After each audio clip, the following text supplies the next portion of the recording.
Hello, friends. Welcome to the Crimson Podcast, Episode 3, the introduction of Jermey Cremer.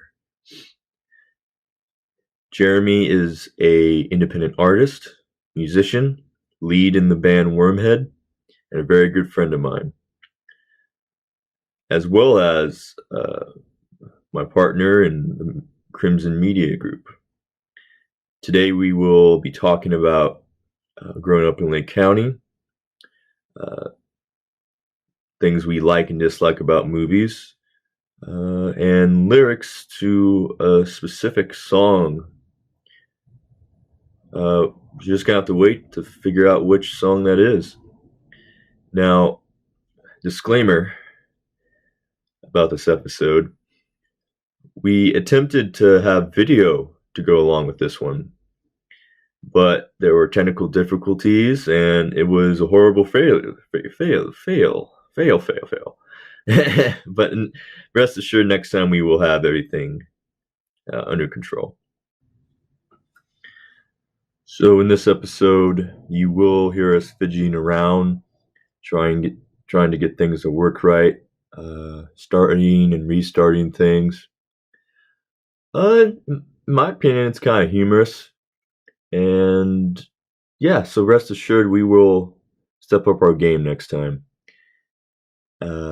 Now, I hope you all enjoy what you're about to hear. And right before the episode starts, here's a little concept for a theme song. All right.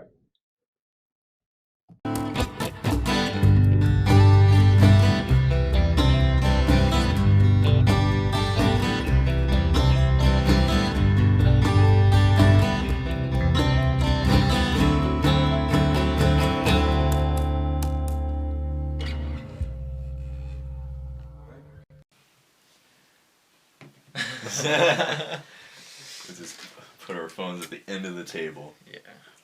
Okay, everything sounded pretty good. Okay. Cool. Right. So this will be probably the first and only time I'll probably introduce you, because we'll probably be doing more of these shows together. But yeah, everybody, this is Jermey Cremer right in front of me here. Good buddy of mine, and partner with Crimson Media Group. There you go. From now on, I don't have to introduce you. Mm-hmm. You know, it's hopefully just a regular thing. Yeah. Yeah. So, you saw Batman? Yeah, I did. Okay. Yeah.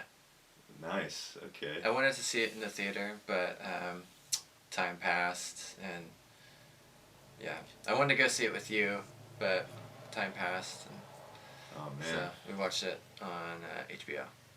Okay. Yeah. Oh man, so you have an HBO account? No, I don't. Oh. It's the only one I don't have. Oh yeah. I use my dad's, like his information. Okay, and his information is. Let me write it down. Right. I'll write it down for you. Okay. Cool. No, I own my own streaming servers, except for Disney Plus and Paramount. And, Oh yeah. You own your own Hulu. company. No, yeah, exactly. Yeah. Yeah. I don't have many movies on it though, so I gotta watch other streaming services. Oh, you don't watch your own movies that you make? No, they're not good. the movies I make, they're not good enough for that. Oh. But yeah, it's funny. I was at my parents' house the other day watching the dogs, and I go to see if my Netflix account is still logged on their TV, and it's my ex-girlfriend still. It's still active. It's still they told me days later. Yeah, once in a while I'll watch a movie on there. It's like, oh, huh. I have my own. I didn't know I could still get access to that. But she's gonna find out through this. Yeah. It's one of the things you never really think about, huh? You know, beforehand. I don't know. I moved out and just forgot. I left everything behind, including that Netflix account that's not mine. that my parents use. Yeah. I wonder. Yeah, apparently they're supposed to start giving fines out for too many accounts that aren't like on different devices. Right. That. The ones that aren't yours. Yeah. Apparently that's gonna be a new thing. Anyway. Fines. Yeah. Huh. Okay. Yeah. Are you watching anything new lately that you like? Like anything that's caught your interest? Good question. Nothing. Nothing too recently for a TV show. I was watching some documentaries a while ago, some stuff on Fidel Castro, and I kind of was watching this new JFK assassination documentary by Oliver Stone. Oh yeah. And there's a lot of information in it. It's like something I plan on watching again and again. It's I don't want to get into it too much because it's a little bit over my head because there's so much stuff. Like I know about the story. Yeah, right. Going into it, but there's so many little things. So like the one thing I'll mention is, 4 or 5 years ago, when the new administration came in, they're supposed to review all the new declassified documents for the Freedom of Information Act every so many years. Usually it's like 75 years for the most top secret stuff. Eventually everything that's on paper comes out, unless it's something that's still relevant that they have to keep secret. So one thing was all the JFK stuff, and they let some stuff out, and then other stuff they said no, gotta put it out. People are still alive. We gotta put it down the line. Is essentially what it is. And it was a whole thing about how Lee Harvey Oswald was that CIA actually was using him. He was working for them, and that forever that's been a conspiracy that he was CIA. He was supposed to be just some guy, but there's like documents and photographs and stuff of him at these like CIA. What's it called? So there's like paperwork and photos of him at this pro-Cuban Revolution building, because there was and then there was one for anti-Cuban government. Two separate buildings. So he was working for the CIA in one building, pretending to be pro Castro, the dictator of Cuba, and he was also working at another place, working against Fidel Castro and the Cuban government, and you see him like talking about how he'd hand out documents to just random people, saying he was pro this or pro that, and that's called provocateur. They're just trying to get into that organization or trying to sow seeds of just conflict. Yeah, the CIA used to do that a lot.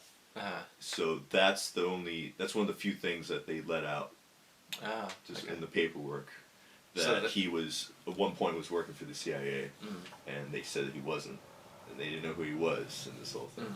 And they cover that on the documentary. Yeah. I don't really know a whole lot about that situation, but I do know Oliver Stone for sure, from Natural Born Killers and stuff like that. Yeah, he's a good director. Stuff. He's got some good stuff for sure. I watched Venom 2 the other day. Yeah, it didn't hit as hard as the first one, but I liked it. You know, never seen the first one. I recommend it. Yeah.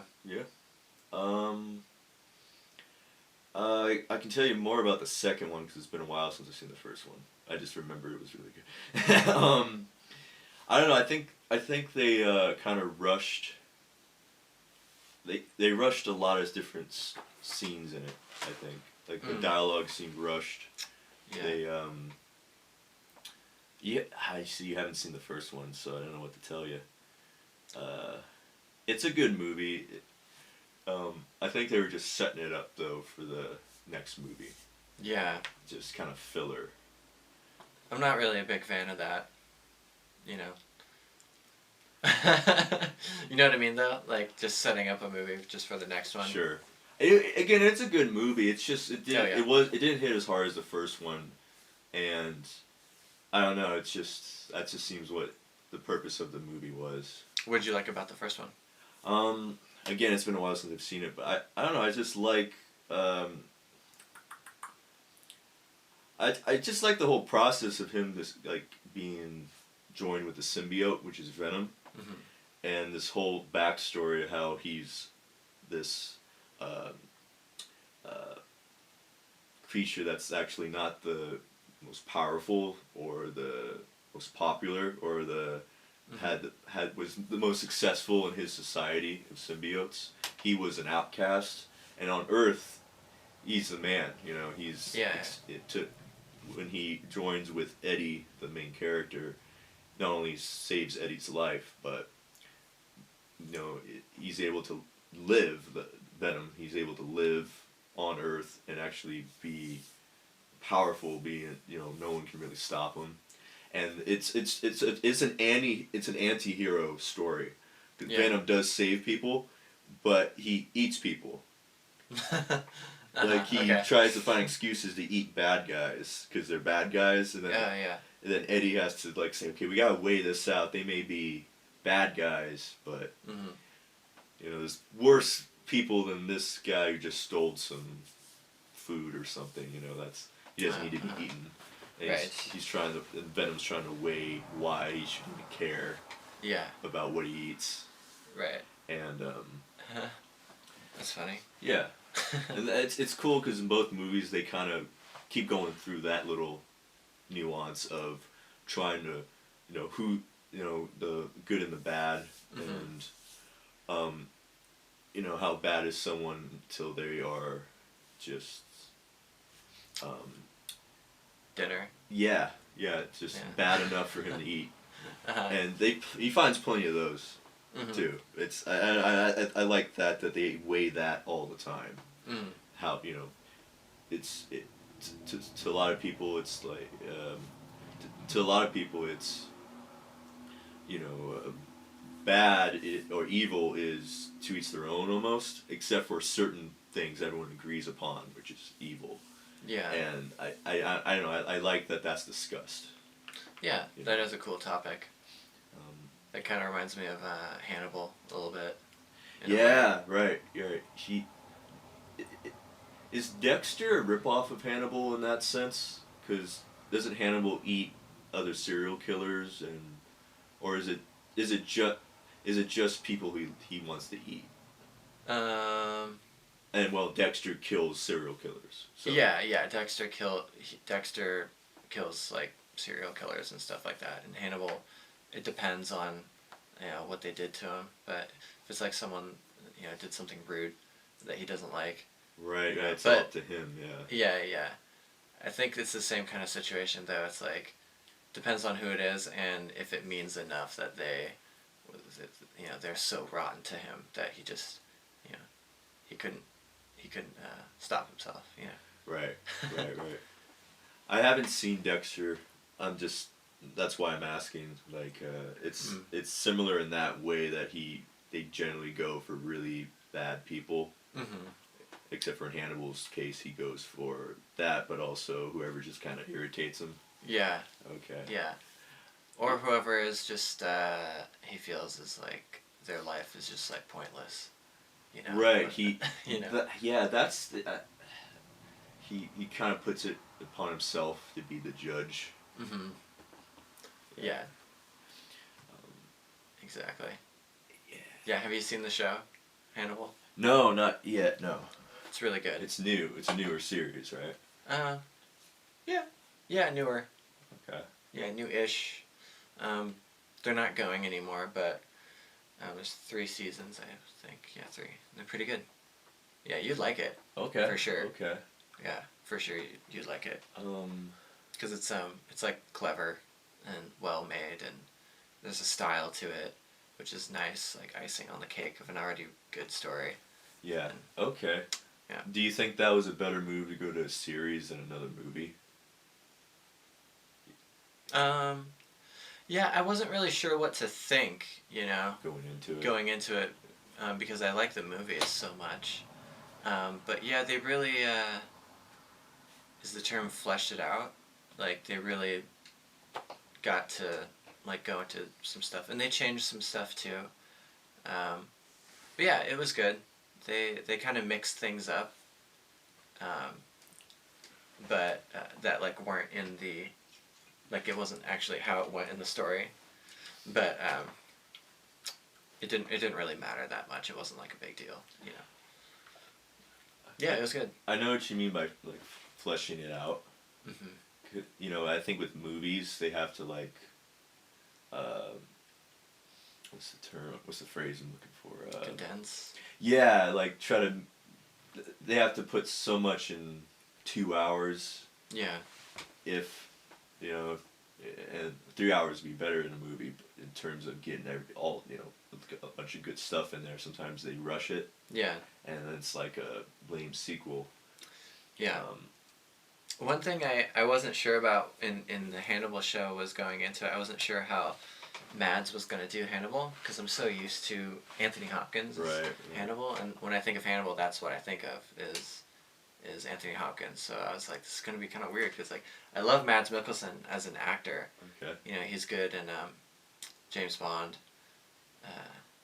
He's the bad guy in Casino Royale. Oh, he's Le Chiffre. Right. With the okay, eye, now I know tear what duct. guy that is. And that, so I was like, he's a really good actor. Yeah, that's a creepy dude. Kind of yeah. Yeah. And so he worked pretty good, like in a different way, you know, for the show, and but it ended up being like that was I guess like the thing I was most like curious about. But then when you start watching the show, it's just so good that I don't want to say Hannibal is like not the main focus, but they make all the other characters just as interesting. Okay. So cool. you end up just liking the show just for the story and just the other characters, you know. And Hannibal's just like there, you know, but he's good in it too. Yeah, that's a series is something that a lot of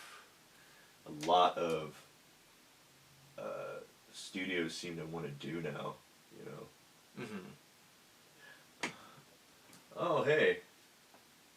So, this first half's gonna be on camera audio. Yeah. Damn it. I just saw that whenever I saw the zeros there. I set everything up right except for I didn't press play. Or record. Well, anyway. Wow. Yeah, just gonna open this up real quick. Yeah. But a lot of studios are doing that. They'll, even though it's an old plot or a story or a movie, they're making a series now. Like with Scream, they have the Scream series I was telling you about. Oh yeah. Way better than Scream. What was it? 5 we saw. Was it? That was 5. Like yeah. I liked Scream 4. Scream 5 was this whole other thing. Anyway, the series is the same. Seeing it in the theater was such a funny experience. Yeah, they're all these kids running around. I think a lot of people will can relate about when the movie theater is full of just loud people.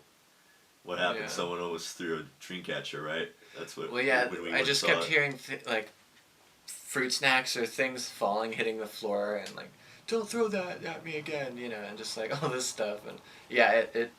I heard like things getting hit on the backs of chairs on our row.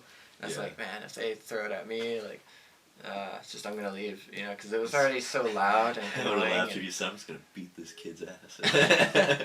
And then the popcorn is like getting thrown. Yeah, there's a lot of popcorn. Yeah. I'm pretty sure they were all like friends of the theater attendant. It seemed like that, yeah. When we went in, like they were all kind of hanging out or talking. They just wrecked the place. Yeah, I kept hearing. Yeah, so it was hard to focus on the movie, you know, which I have to be honest, like I didn't have any expectations on the movie. I was thinking it was gonna be pretty bad, but. We'll get to that in a second.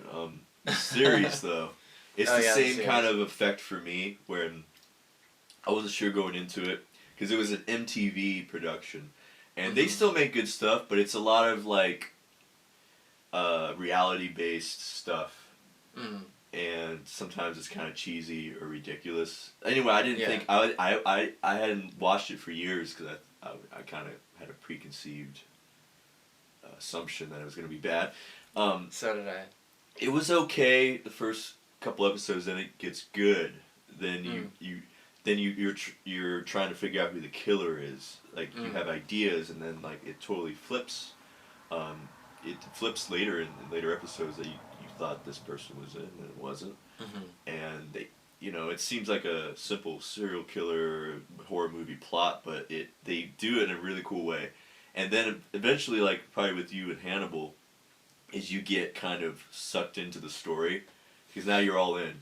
You're probably a season in. It's like, oh well, I might as well finish this. It's a good series. Might as well see where this goes. Yeah. And so, I the good thing about a series seems like if it's good enough, and again, the Scream series is good. It pokes into a person's like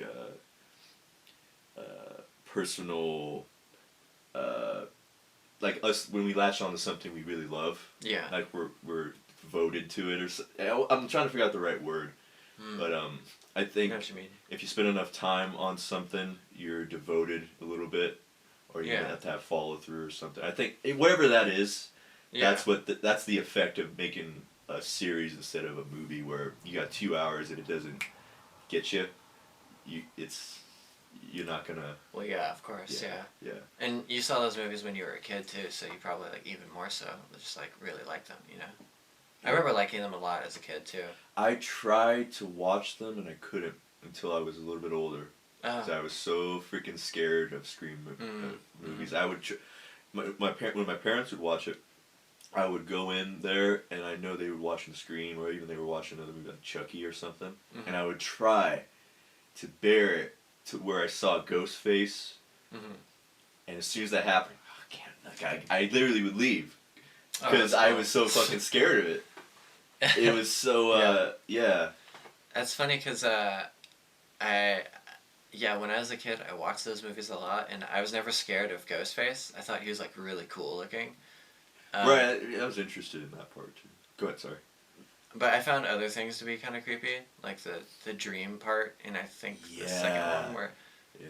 That's probably like the scariest part of all of them is when the main character is like having a dream of her dead mom, and her dead mom's like walking through like this misty. Like thing, and then she's like, I don't know, she like gets in her window, and she's like calling her or something. It's kind of creepy, but a fun fact is that I really like those movies, and so as a kid, like I would get the Scream mask, and for some reason I would just take walks around the neighborhood in the full costume of the Scream thing. I don't know why, like it's so weird to think that I did that, but yeah, I would just walk around. I guess it's because I felt comfortable, you know, being like kind of like hidden, but like walking around. Did you think it was kind of funny, like you kind of wanted a reaction? Yeah, I kind of wanted a reaction. Okay. Like look at me, I'm dressed up, you know. Yeah. Yeah, my folks had gotten, we still have them, some ghost face masks and all that, some old ones too. There's so many Halloweens I'd wear that. Yeah, it's pretty easy. Eventually we got the one that has like a heart with a hose and you have like fake blood that.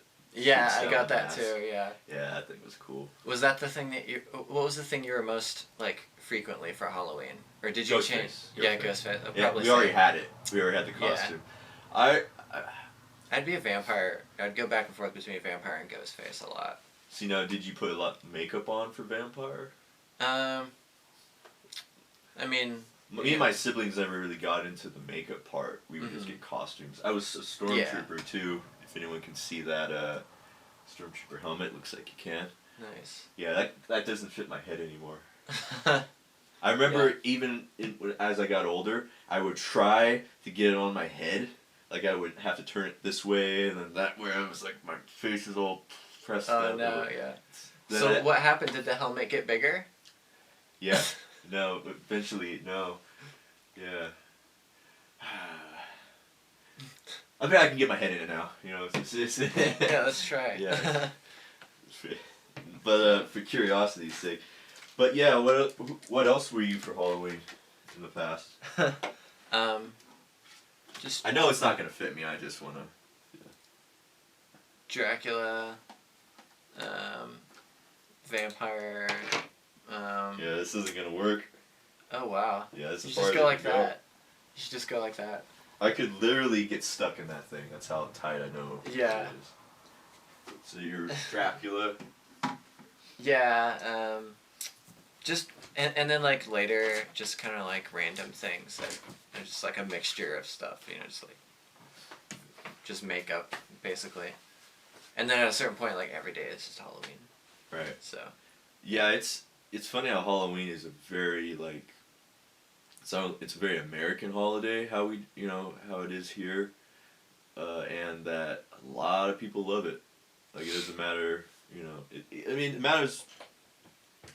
It matters, maybe if a certain religious sect, how they look at Halloween, but otherwise, it seems like most people like to celebrate Halloween. Yeah. It's not Christmas is a little different. It depends on who you are, what you believe in. Sure. Yeah. Yeah. But Halloween, a lot of folks like that. And it's funny, like Halloween decorations. People keep them and love them, and you can sell them easier than you can sell Christmas decorations, that are like the worst decorations. There's always they're always at yard sales. No one buys them. It's anyway. Tangent. I remember one time I was with my friend Dorian, and we were like getting rides with his sister. His big sister had like a car, and she was driving us around. We were kids, and we were going to different people's houses, and I was about to say door dashing. As kids, trick or treat, door dashing. And we were trick or treating, and I had like all this makeup on. I don't know what it was, like a vampire or like Rob Zombie or something, and I was like wiping. I kept smearing it on accident, and then I just wiped it on her car, like on the seats and stuff. Yeah. And and she didn't know because we were in the back seat, so she's in the front, obviously driving, and I just kept like getting it everywhere, but it was on accident, kind of. Gotcha. So, but yeah, I just that's something that just stands out for some reason. Okay. Yeah. Oh, and throwing toilet paper at people's houses and stuff like that. Yeah. How dare you? Yeah. Toilet paper. Or like and then like ringing the doorbell a bunch and then running away. Right. Stuff like that. Pranks, things. For Halloween, when you were trick or treating, and anyone like when you went up to a house, did anyone ever just pop out and scare you, or like open the door and they had a full? I would always hope for that. Yeah. That gets you. Like it got me quite a few times. Like scared the hell out of me. Yeah. There'd be somebody like sitting on the front deck. Yeah, And they would just be still and have like all this makeup on, and you'd like be like, I'd always be hoping like, I hope they scare me. Right, because sometimes if they just put out like a scarecrow kind of you never knew thing, just because a lot of kids will think, hey, is that real? Yeah. Yeah, sometimes it wasn't a person, sometimes it was. Yeah, I like I said, like when I like try to watch a horror movie when I was really young, I couldn't. I kept trying for years. That's why I like Scream now. Mm-hmm. And I mean, today's Friday the 13th. Like Friday the 13th movies, I couldn't. I tried. I couldn't like look at the movies. I was that like just perplexed, but also scared of them. Mm-hmm. I was such a jumpy kid. Like I remember during Halloween, I was like this blue ninja. Kind of had a hockey mask, ninja mask. But it was a ninja, not a hockey mask. And there was this dude. I was with. I forget who I was with. Some other of my friends and one of our chaperones. And there's this dude in a gorilla costume, just like a gorilla does, just doing its thing, running down the road. And I don't know why, it just scared the hell out of me. It's just some dude like in a gorilla genuinely costume. freaked you out. Yeah. Yeah, it's like, oh my god! I knew it was a dude in a costume. Out the whole night, everyone's jumping out on us and trying to scare us. I'm like, oh my gosh. Yeah. Dude, a gorilla. It cracks me up. I was thinking about that specifically the other day. Just like, I think I saw him later just walking like a normal person too. Oh. Still kind of freaked out. Yeah, that would be pretty freaky actually. I think to most it wouldn't. Just me though. Well, how old were you? I think I was around 6. Yeah. That's my best guess. Maybe I was a little bit. I think I was a little bit younger. Yeah. Strange. Every little thing was scary. Yeah. Yeah, I feel you. Like, the movie The Brave Little Toaster? That's a scary movie, yeah. The cartoon, though. Yeah. Yeah, I haven't seen that in a while, yeah. There's a part in there that freaked me out so much. Like, just things like that, just things that aren't supposed to be scary would scare me so much, Like, there's a part in that, I think this part, though, is supposed to be scary, where it's like a dream sequence. It's always a dream sequence, kind of, that was, like, freaky, but, like, one of the home appliances, because, like, the movie's like these, it's like a toaster and his friends. Sentient appliances. Yeah. They're having a dream about the house catching fire, and there's, like, a clown that shows up out of nowhere, and he's like, run. And it's like, I so vaguely remember that. Yeah. Okay. It scared me so much, like, gave me a panic attack as a kid. And, like, I remember watching, like, these movies where, like, the scary parts that I knew were, they're coming up, I just knew, like, I'd be anticipating them, and I'd be like, oh no, it's, like, coming up, I'm gonna be scared. And, that part, when that part would happen, I would try to, like run for the remote to, like, skip past it. Yeah. And just not look whenever the scary parts would be happening, or I'd try to, like, just cover my ears and... Did you ever pause? On the scary part? Yeah, just to, like, try to take it in. Yeah, and it just freaked me out so much. But what do you think that is? Because looking back on it now, I think I was trying to conquer it. Yeah, totally. I think that's what it is. Yeah. Or understand it. It's cool that you would even think about doing that at, like, a younger age, I feel like, too. But yeah, I think that's what it is. I've tried watching those things, like, being an adult now. Alright, there we go. Yeah. I should check my camera. Yeah.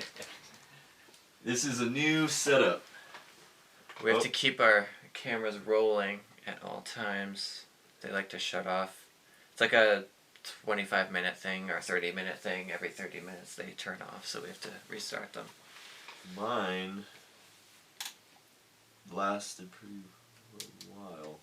Because, we're doing so many interesting things with the cameras, they're necessary.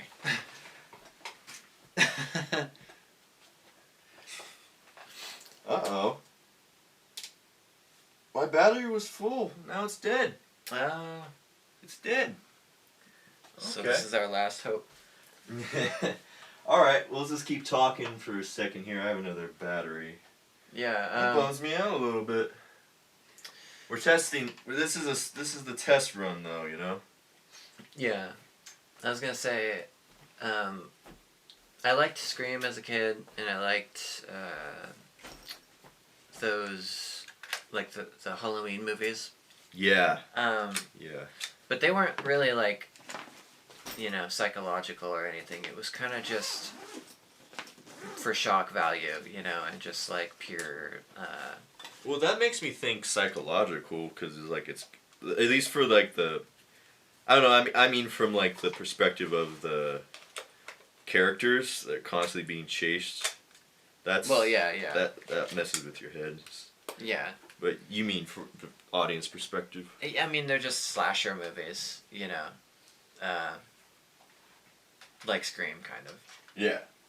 So it's like, yeah, I kind of feel like Scream, Freddy, Jason, and Halloween, and stuff like that are kind of in a similar camp. But then a movie like The Omen or Hellraiser, stuff like that, those are kind of like slasher movies, but a little bit more towards the psychological spectrum of things. Just really weird, and I feel like some of the slasher movies are kind of just pure gore stuff, Chucky and things like that, and I like that more as, like, a kid, but I'm just not really into it now. Yeah. Well, you've been there and done that. Yeah. As far as watching it. Yeah. Been there and done that. But I was gonna say, what freaked you out? I thought maybe like what freaked you out about each would be kind of a fun thing, like. Well, I think it's cause for Chucky, for example, it was so absolutely ridiculous. Mm-hmm. Like, this thing's possessed a toy. I have toys I had toys at the time. Yeah, right. That kind of thing, like something absolutely. The idea that they can just wake up and kill you. Or yeah. something. Yeah. Well, because of that movie, I was afraid of, like, huge dolls. Mm-hmm. I remember this one time. So, in the park down the street from my elementary school when I lived in San Leandro, and I mean most of the time, wait, let me think. Almost the entire time I lived in the Bay Area, I went to one elementary school. You know, I moved quite a bit, different houses, but my mom worked at one elementary school, so we would always I at least had I at least stayed in one spot, so to speak. And down the street, there's this park, and it used to be a rich family's, a wealthy family's estate.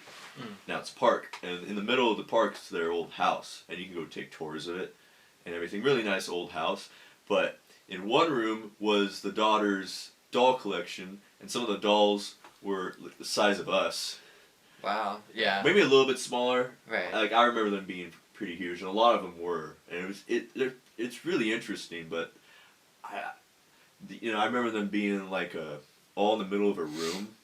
Maybe they were on the wall, but I remember them being in the middle of the room. There's a bunch of them, different sizes. Yeah. And they tried to make them look as lifelike as they could back then. The craftsmanship was amazing, of course. But then you look at them, I remember being like the last kid to look at the dolls, and everyone kind of left and like. Yeah, you're still fixated on it. Yeah. Looking back and just kind of trying to catch up with the tour group. And, yeah, my grandparents, they had a Victorian house, like a really big. It was like 3 stories. That's how this one was too. Oh yeah, and it had it was like one of those just big Victorian houses, and a basement and like a shelter thing, and then three stories, and the second and third story just had a bunch of rooms that no one ever used. It was like just guest bedrooms, and each one had their own theme, and they liked to kind of do things in like a Civil War type era style, for the whole house, kind of. So the kitchen and everything was all specific. I don't know. It's hard to explain. But it was just like old timey, everything's old fashioned in there. Right. And then the living room was like, it had like all this Civil War, like memorabilia and stuff all over the walls, and like they had this old grand piano, and just like it was just all decked out, But anyway, the second story and the third story that had all these spare rooms that no one ever slept in, that was always creepy to me because like I said, they're themed and they had dolls in them, and I just something about the fact that nobody goes up there. Right. And they're just there. So I'd always be playing downstairs, in the actual part that's like the livable space of the house that everybody like walks in and does stuff. But then I'd like look up the stairs and just see this dark blackness that like goes up to just these empty ghostly rooms, and no one's ever in them, and they were kind of creepy, to be honest, like when you go up there, it's just like there's like this certain smell of like no one's been up here for like a really long time. Right, musty. And there's all these dolls like in each of the rooms, and it was really creepy. But yeah. They're just empty spaces. Yeah. Yeah, they kept them well maintained, but for like no one, So it was interesting. How long were they there for? For like all my childhood, like I don't know, to be honest. Where's this at, in Arkansas? In Arkansas, yeah. Okay. Yeah, at least like 20 years, probably. Okay, wow. I think so, yeah. Okay. Yeah, they kept it like super well and maintained and stuff like that. But it was like this Victorian house, and as a little kid, like there was just something kind of creepy about it. Yeah, that reminds me of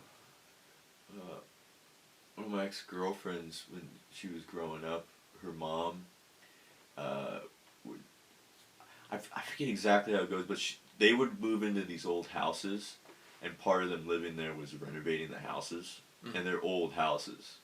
And she grew up, she grew up in a very religious situation, household. And she what's it called when you can communicate with spirits? A person that's able to communicate with spirits. I know what you mean. Intermediary. That's what. You know what I mean. Yeah, I know what you mean. She was able to do that as a kid, and yeah, Huh. she got a lot of heat for that. But she would be in different houses every so many years, renovating them, and she had the same kind of experience because it's so old. They have so much history in them Right. that some of them just have that vibe at Wow. least. Yeah. And of course, she actually experienced talking to some of these. Some of these spirits talking to her and everything. Do you have any ghost stories? No, not that I can remember. No. No. I don't disbelieve in ghosts. Mm-hmm. You know, I just don't have an experience. And I think in most cases it's something natural, but it could happen. I'm sure. Yeah. Well, I'm not sure, but Yeah, like I'm not opposed to it. At our the apartment down in San Francisco, the doors to the closets, when you shut them, they just, after a few seconds, like a minute or something, they pop open again.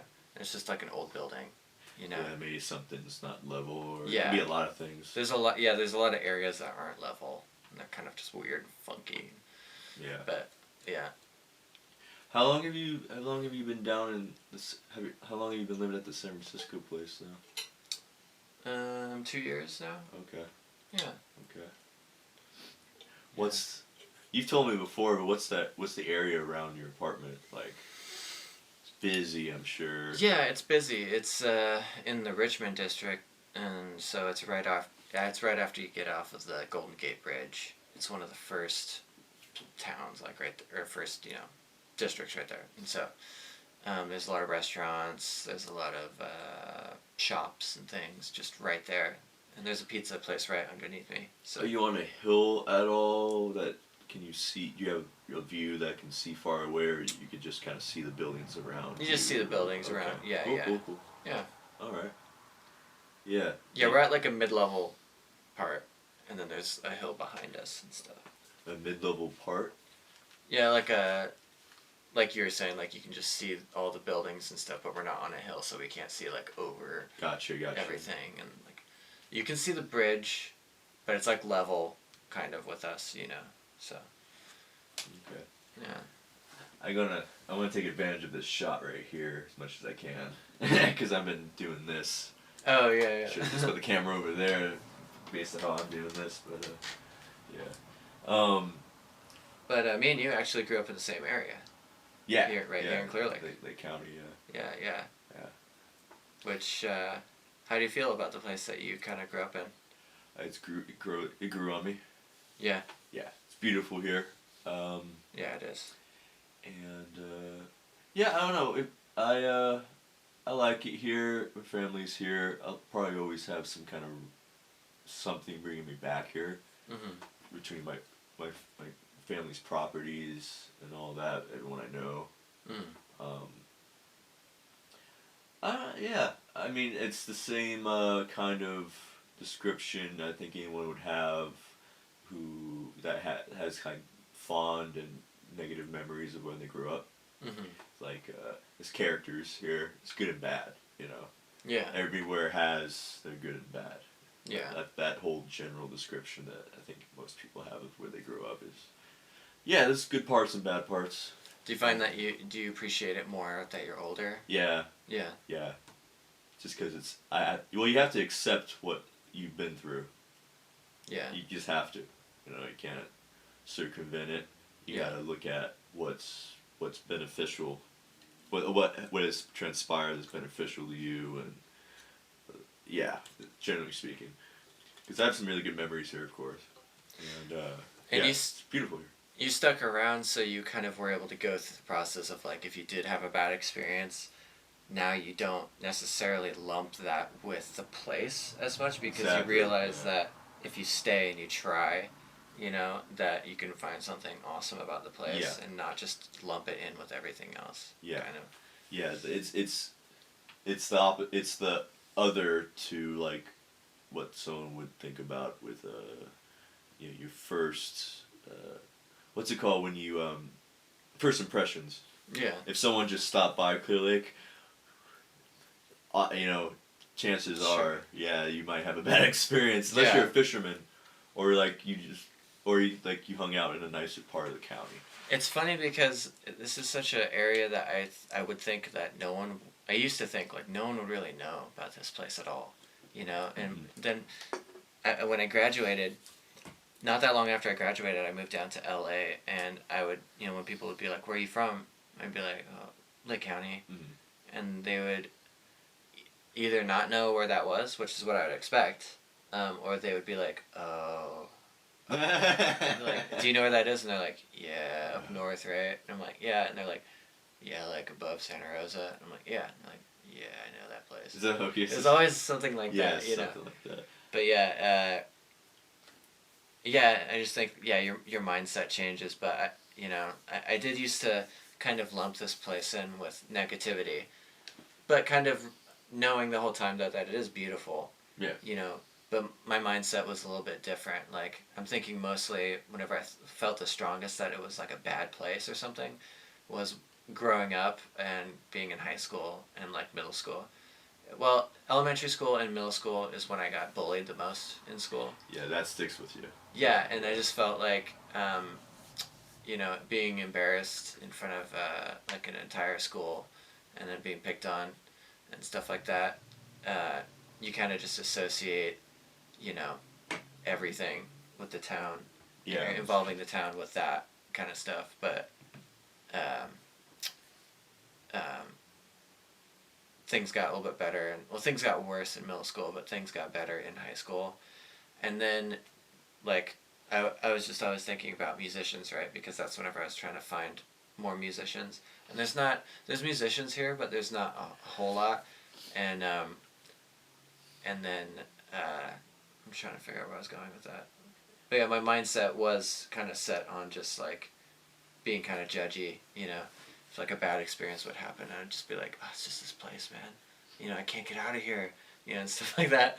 And then whenever I did graduate and I left for the first time, I left my parents' place and moved to LA, then I was able to experience a whole different set of rules and stuff and places down in LA. And then every time I'd come back up here to visit, it'd be like so beautiful. And it'd be like an escape from the city. Right. And I'd be like, oh, I appreciate this place now so much more. Different take on it, yeah. Yeah.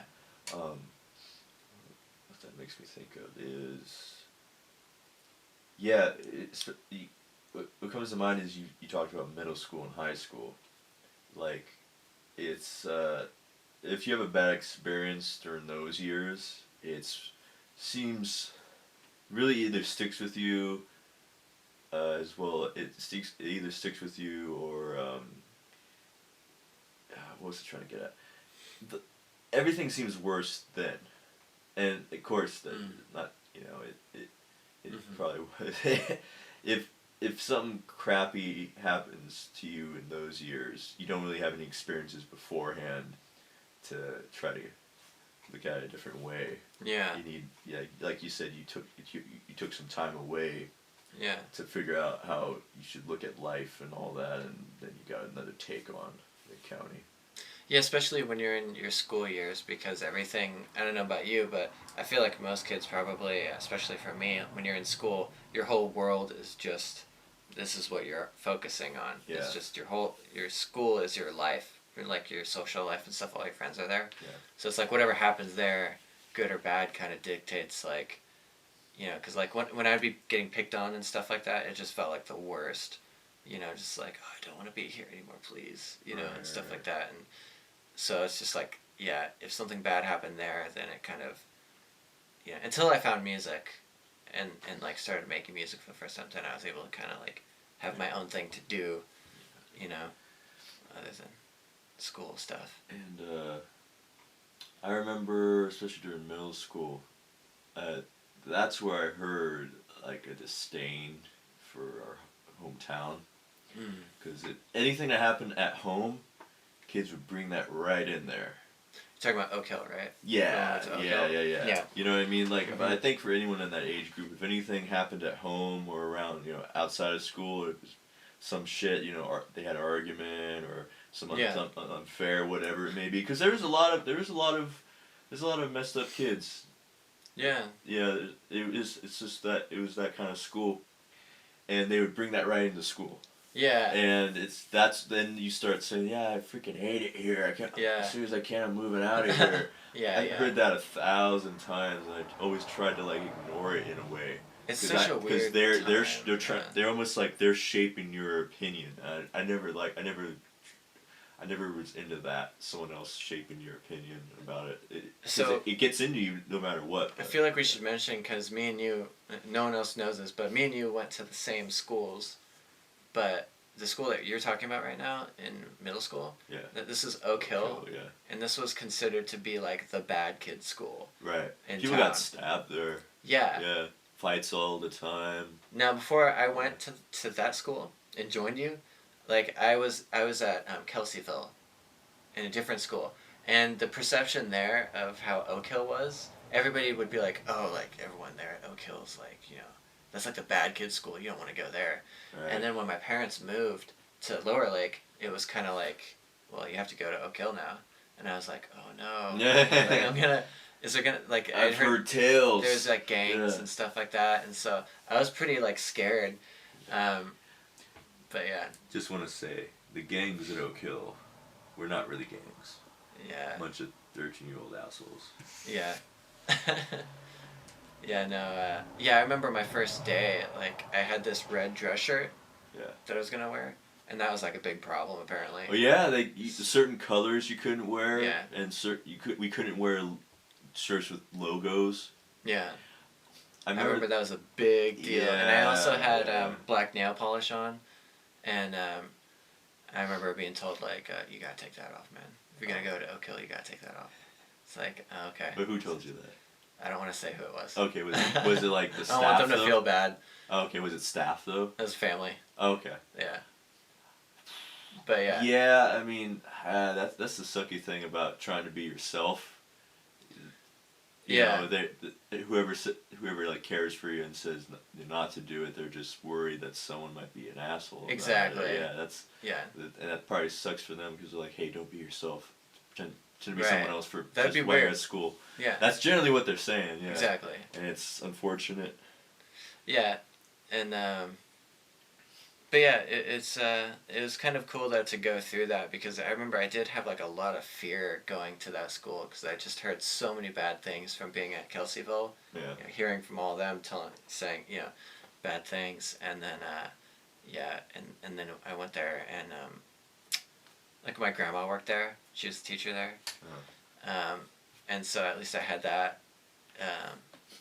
But when I moved up here, like the crazy thing was my mom was yard duty for like elementary school. I mean, I went to elementary school. So like kindergarten till 4th grade, she was yard duty. Mm.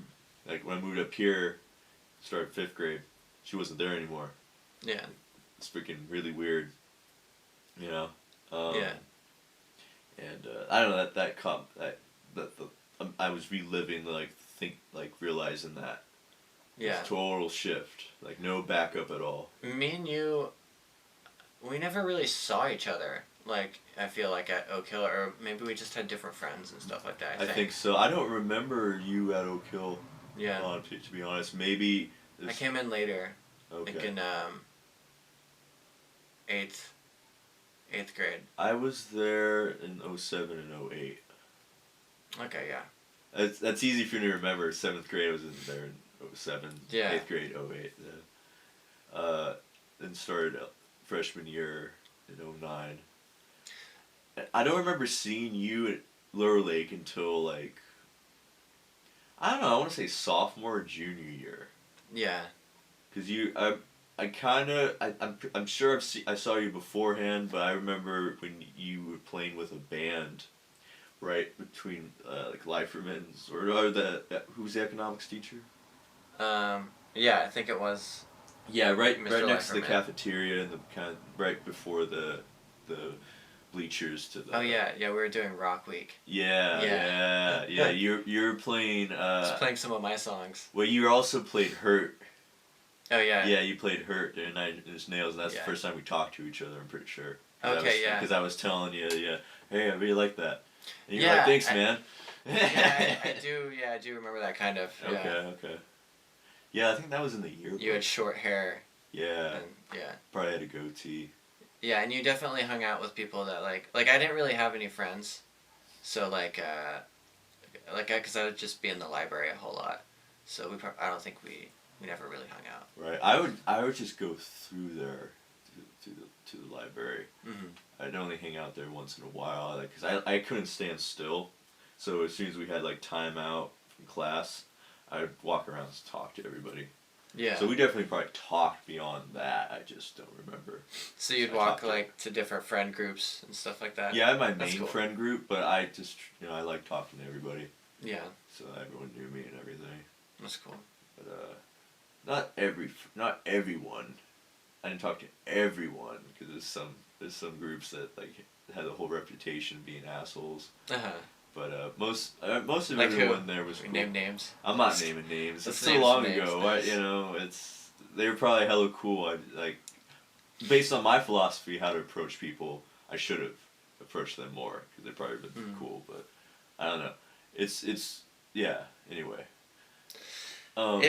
It was weird for me because when I went to Oak Hill, I was leaving all my friends in Kelseyville, and I've kind of been already used to that, like, because my stepdad was in the Coast Guard, so we moved around a lot, and so I was used to being out of school for like a little bit of time, and then leave and have to like go make new friends again, and when I left Kelseyville, I made like 1 or 2 friends at Oak Hill, but I remember it just being like hard because it seemed like everybody at Oak Hill already kind of had their friends, and stuff like that. Mm-hmm. Almost. And so by the time I got to high school, it was a little strange, because everybody's already kind of like established their groups of friends and stuff like that. So I kind of felt like just being in the library and just like downloading music and stuff like that. Right. But I was like afraid for sure of like meeting new people and like hanging out with other groups, because I was like, well, they don't even know who I am, so like why would they want to talk to me? Yeah, or like how. Everybody already knows each other. Right.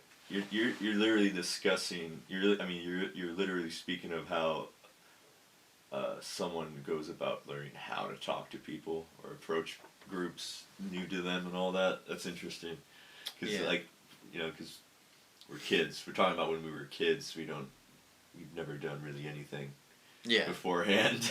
Yeah, right. We're literally just trying to figure out life as we go. Yeah. Yeah, that's freaking.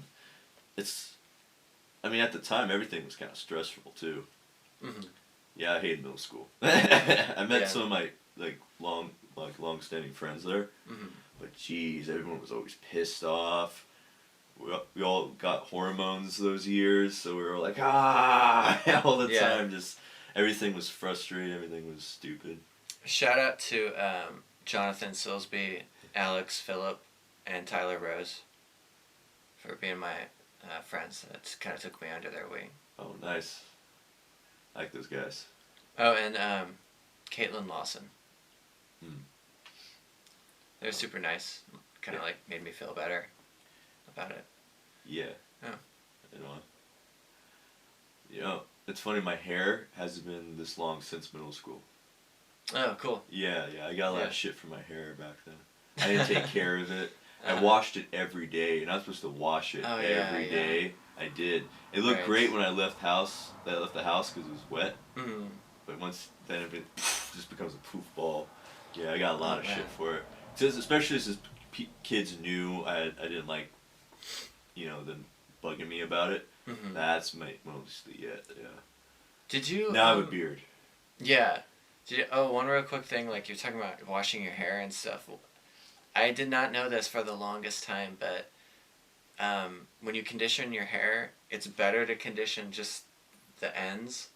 I used to put the conditioner like up in here too, but it gives it like this greasy kind of look. So my hair has always looked greasy until the last year, whenever I started doing it the right way.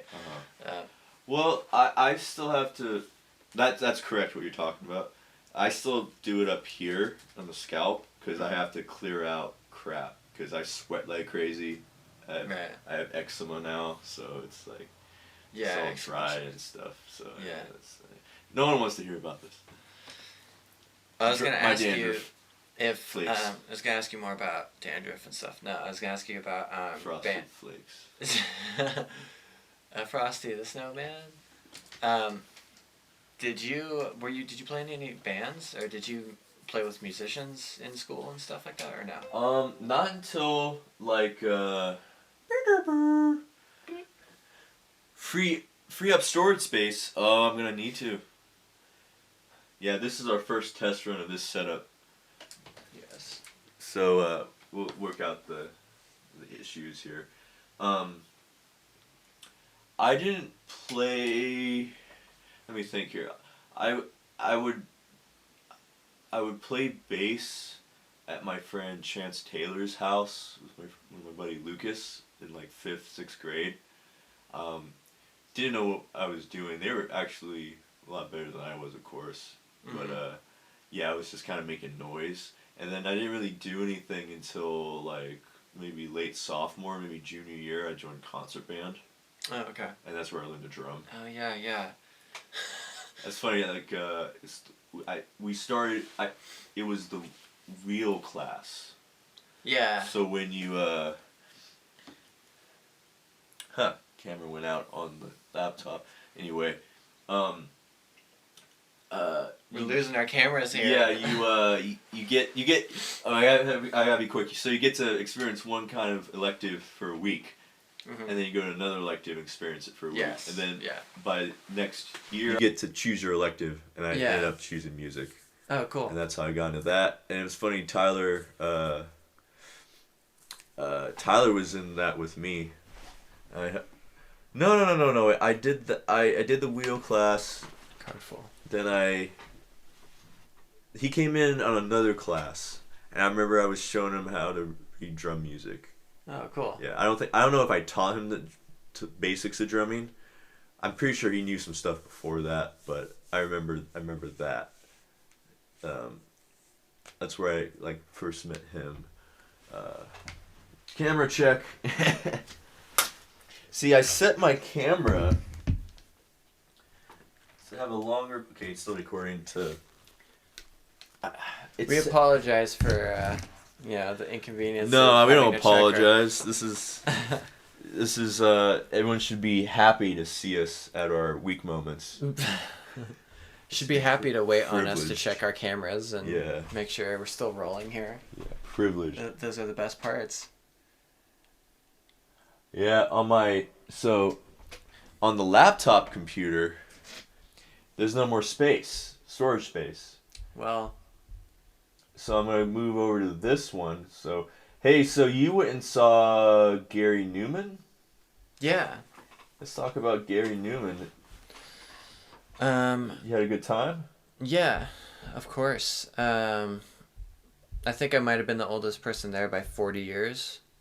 You were the Which oldest was person awesome. there by 40 years? I think I was. Oh wait, what did I say? You said you were the oldest person Oh, the there oldest by 40 person. years. Yeah, I'm 90. No. Yeah, dude, you look great. Oh, Yeah. thanks, man. Yeah.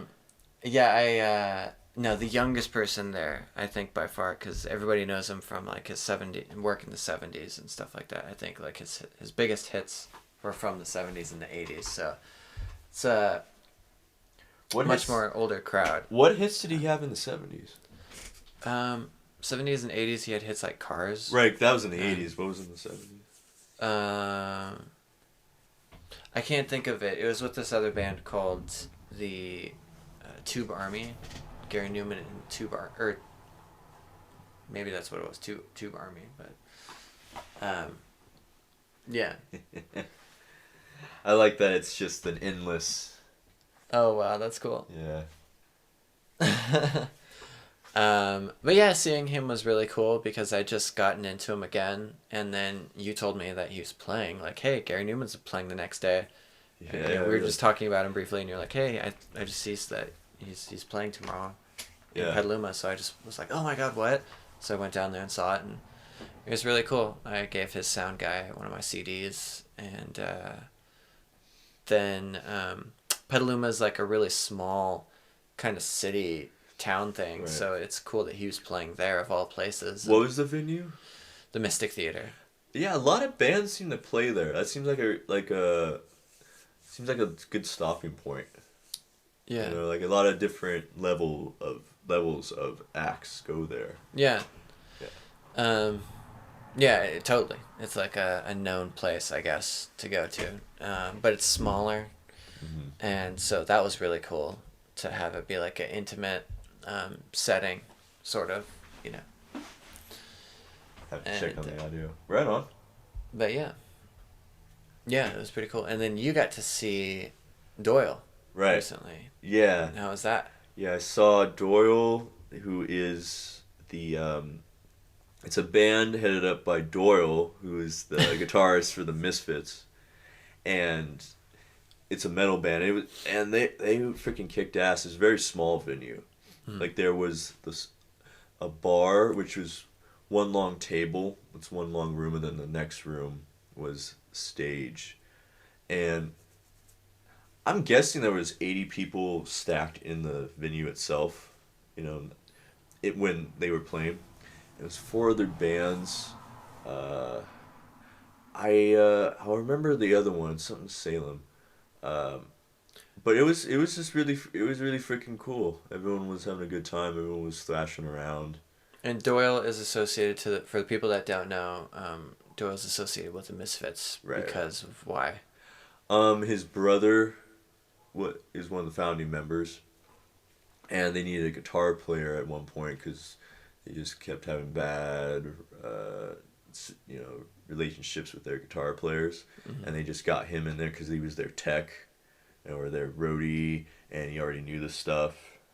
And I think one of the stories about where he officially joined was in a studio, and the guitar player didn't show up to record, and Doyle already had they used his gear because it sounded better than the actual guitar player's gear. And they just said, hey, he didn't show up, so you just play it. And then I think he joined then. And then he was there to the early 80s, and then they broke up, and then they started the Misfits again with a new singer in the 90s, mid 90s, and then the early 2000s. And now they're on a reunion tour, which is the one I saw, was the reunion show. Camera check. Camera check. Can you check mine? Let me see here. Still going. Cool. But yeah, everyone was there to see them too. Like, they're not the biggest band in the world, but it's cool to see everyone on the same page and there for them. Yeah. For such a unknown band.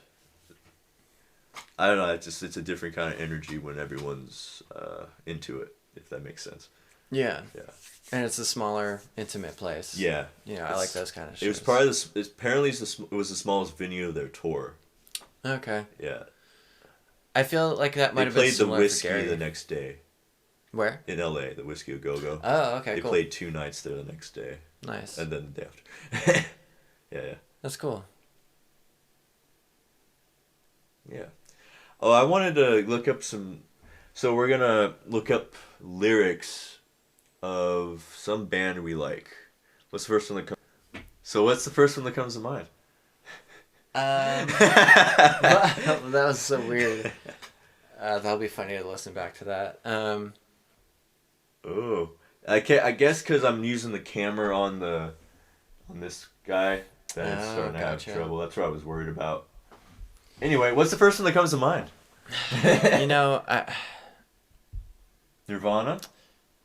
Sure, I don't know. Sure. If I was more prepared for that kind of question, I could have thought about it more. There's so many things. Well, I was thinking Anything by The Cure, Okay. 9 Inch Nails. No, wait. Let's go 9 Inch Nails because I want to just decipher lyrics. That's kind of what I want to do here. Okay. Just let's just read them and what's happening. Actually, I'm gonna turn off this camera on the yeah. I'm going to the internet.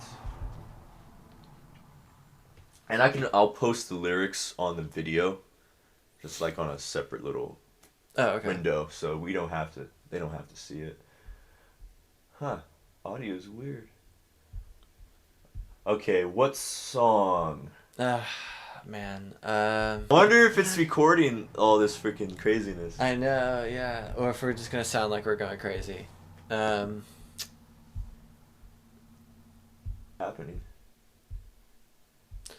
Should we perhaps...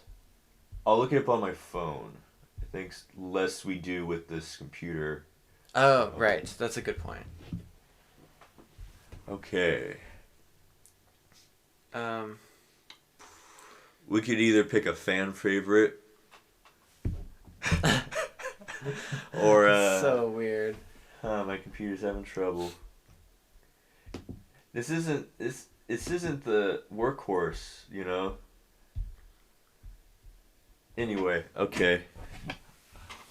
We're not gonna pick Hurt because everyone knows that. I want to know what's something deep that Nine Inch Nails has that it's not the most. And all that could have been.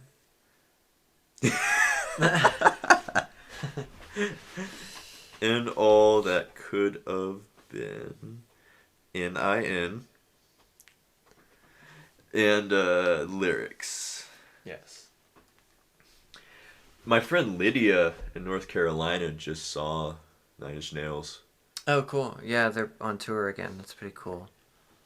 It seems like they bring quite a few people on there. Yeah, they have a really nice, elaborate show. Is that all you're gonna say, computer? Jeremy and I were laughing about. What were we laughing about earlier? We were making fun of alarm clocks, and it's not really an inside joke, but just random like yelling is funny to us. So what if your alarm just, instead of just going beep beep beep, fuck. it's some shit. No, more like angry. How'd you do it? More angry. Fuck you. Over and over. Yeah. Okay. You know what? I know how we can prop this phone up. This will take me just 2 seconds. Maybe even a whole minute to grab the thing. Talk to the people. Hello, people that are out there listening. There I go again. It made that sound. The echoey sound. Yeah, we might restart. Just maybe let the computer catch up. I think that might actually be a pretty good idea. Okay. Actually. Okay. Oh, your camera stopped anyway. Yeah. Okay, so pause audio.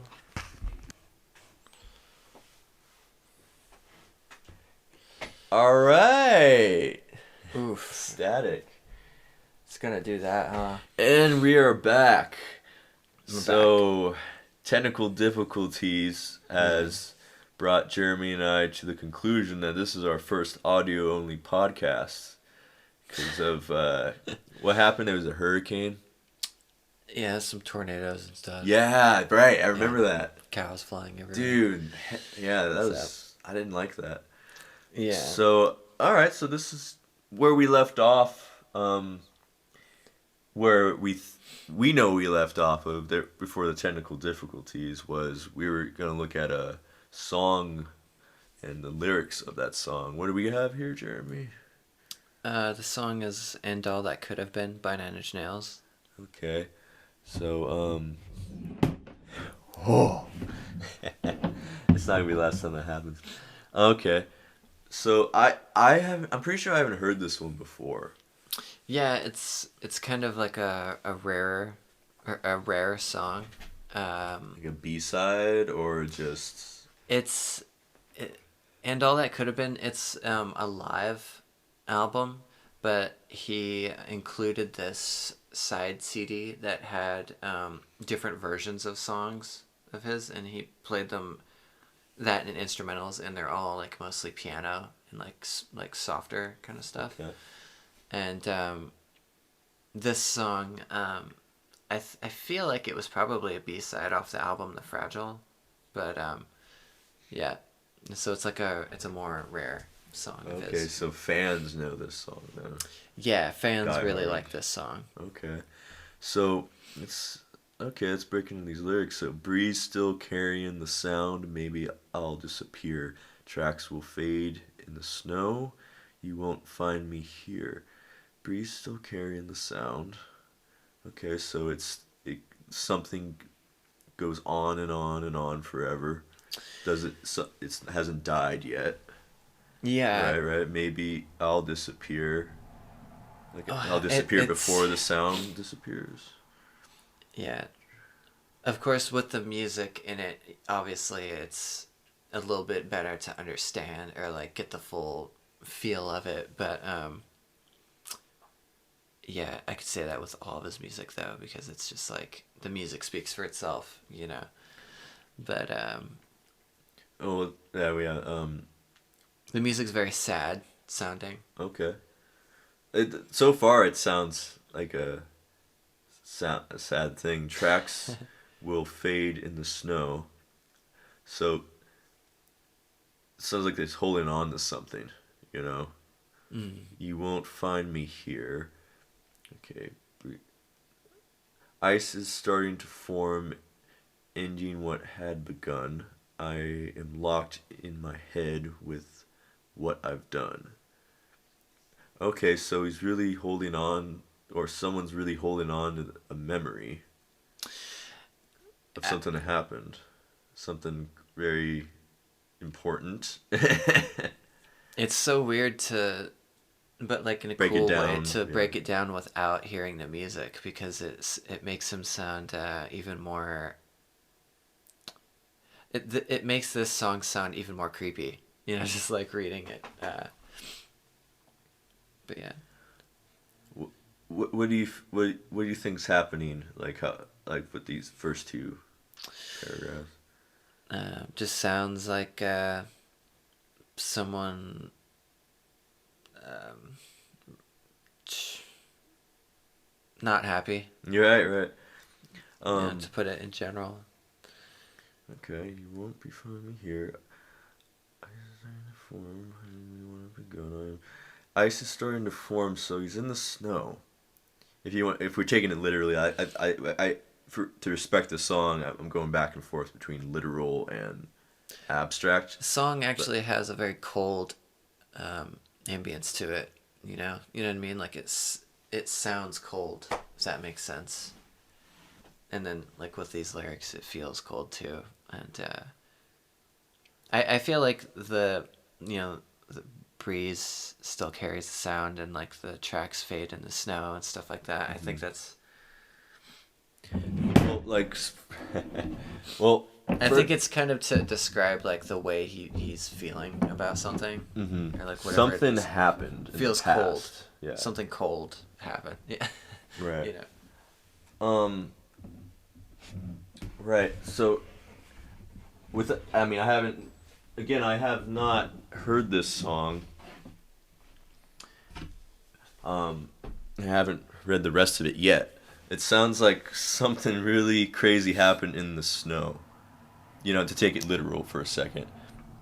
And time has passed, the ice is starting to form. Either, is it murder?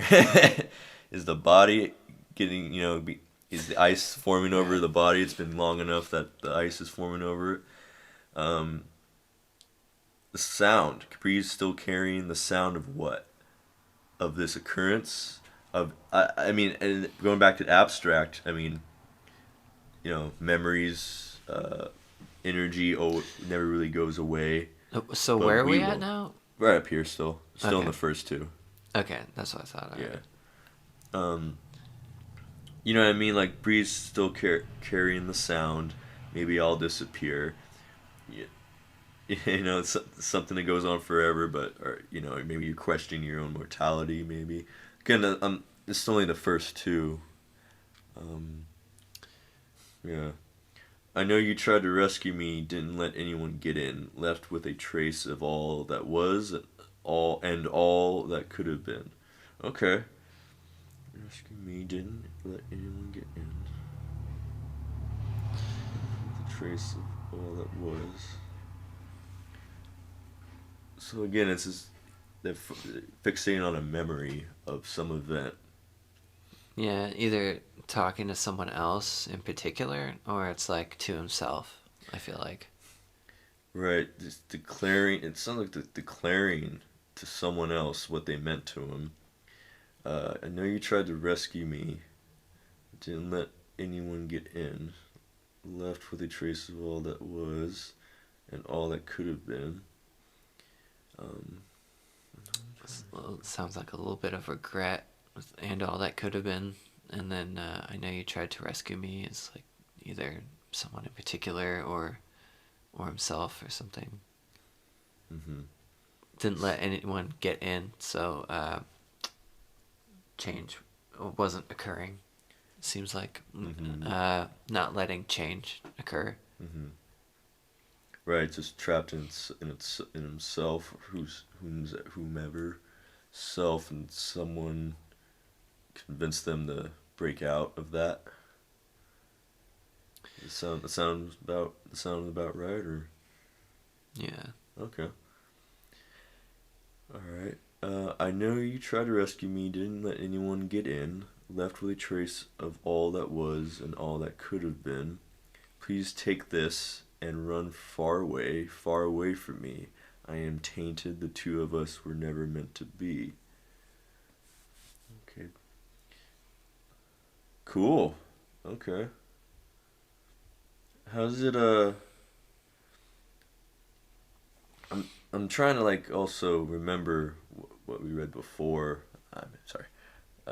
Just a few. How it relates to what we just read. Anyone had begun, I am locked in my hand. Da-da-da-da.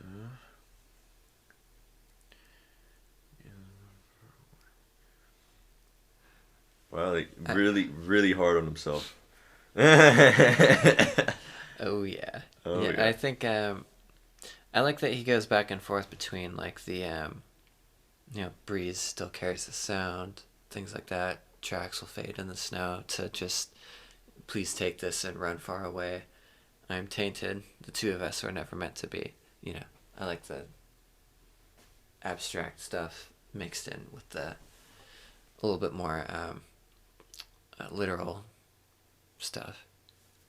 Kind of helps. Right, being poetic at the same time, speaking of something really almost specific, something that tore someone and someone else apart based off of what? How this inner, like, torment, this inner struggle. Mm-hmm. Like, this person thinks they're a bad person. Mm-hmm.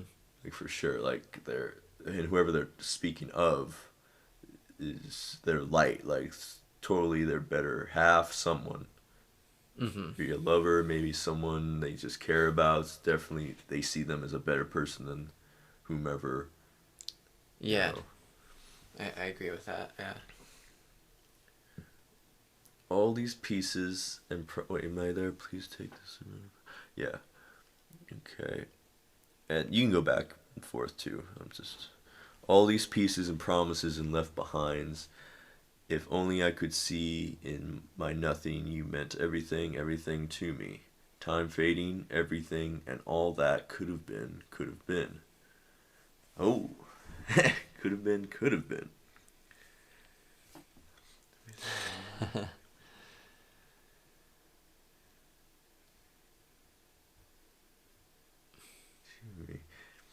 Yeah.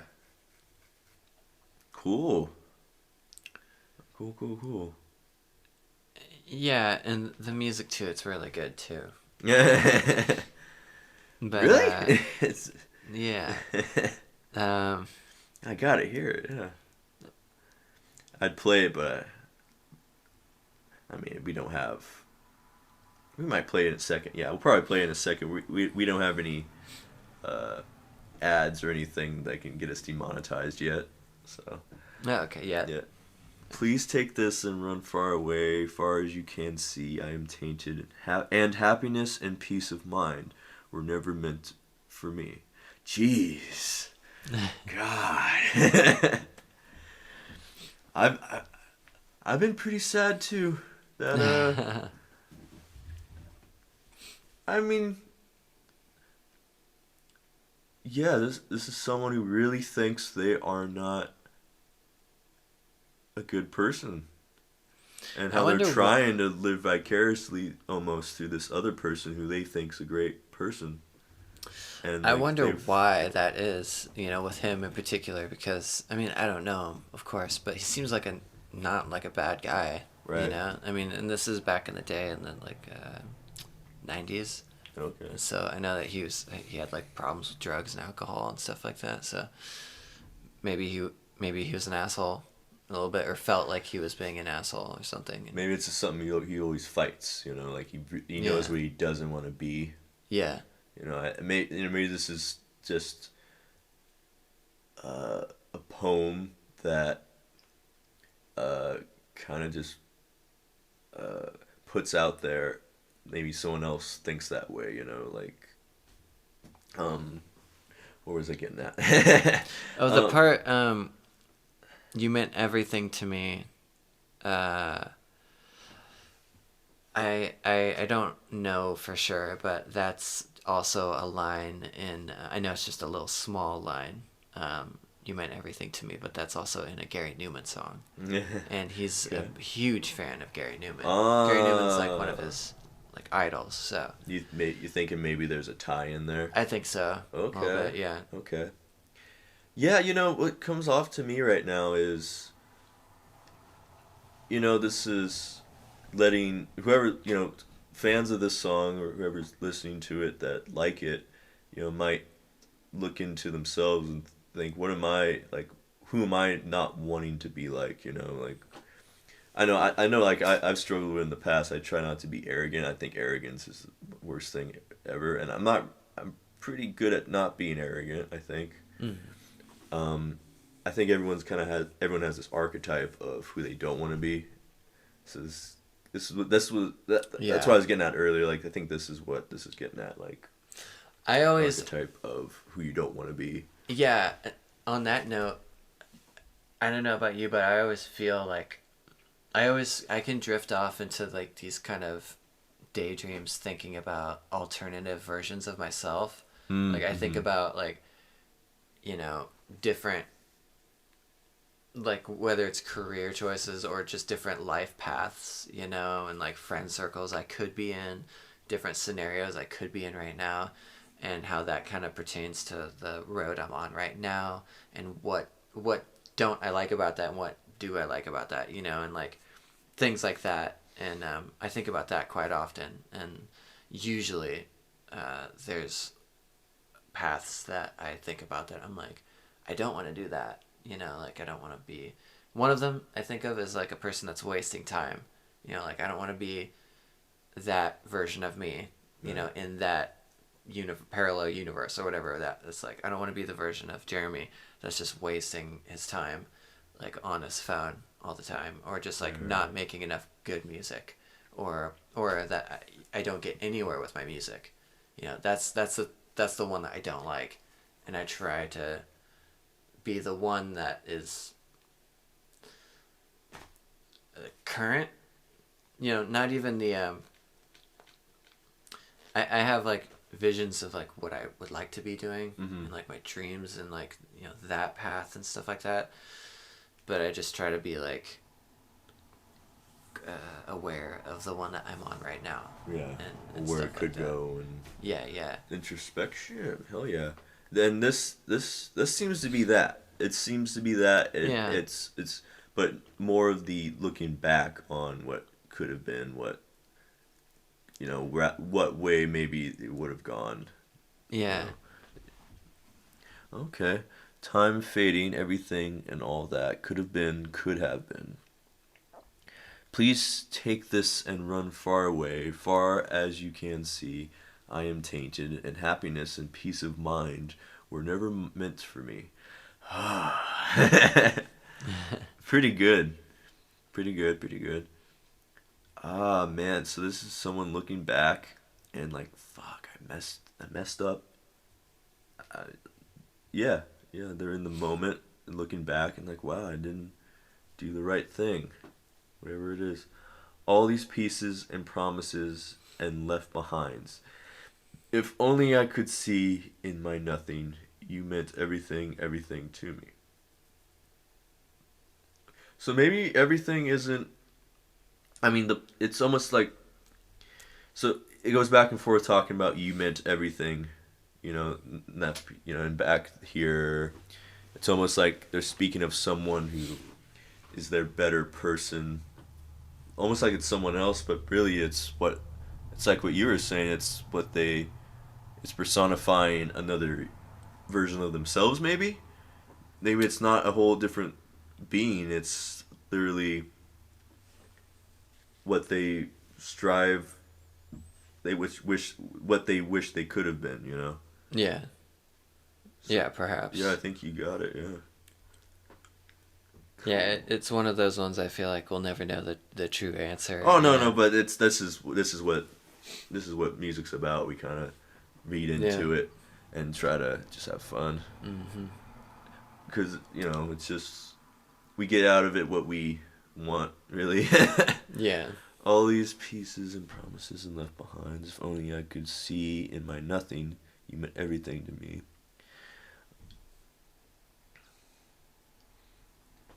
Yeah, all the good things left behind meant everything to him. All the could have beens. Could have been. That's freaking dope. Yeah. Hell yeah. Yeah, and the music is like really dramatic and like emotional, and epic sounding. Well, we're gonna listen to it, and I'll actually put a feed. I'll take the audio and put it on this, and we'll wrap it up right now. We won't. I'm not gonna like play it off my phone and they hear it there. I'm just gonna paste it on the podcast. Totally. Okay. How about we wrap it up then? Yeah. All right. Yeah. All right. Okay. It had some ups and downs, but this was I think a good thing. Thank you for listening. Yeah. Thank you, world. Take care.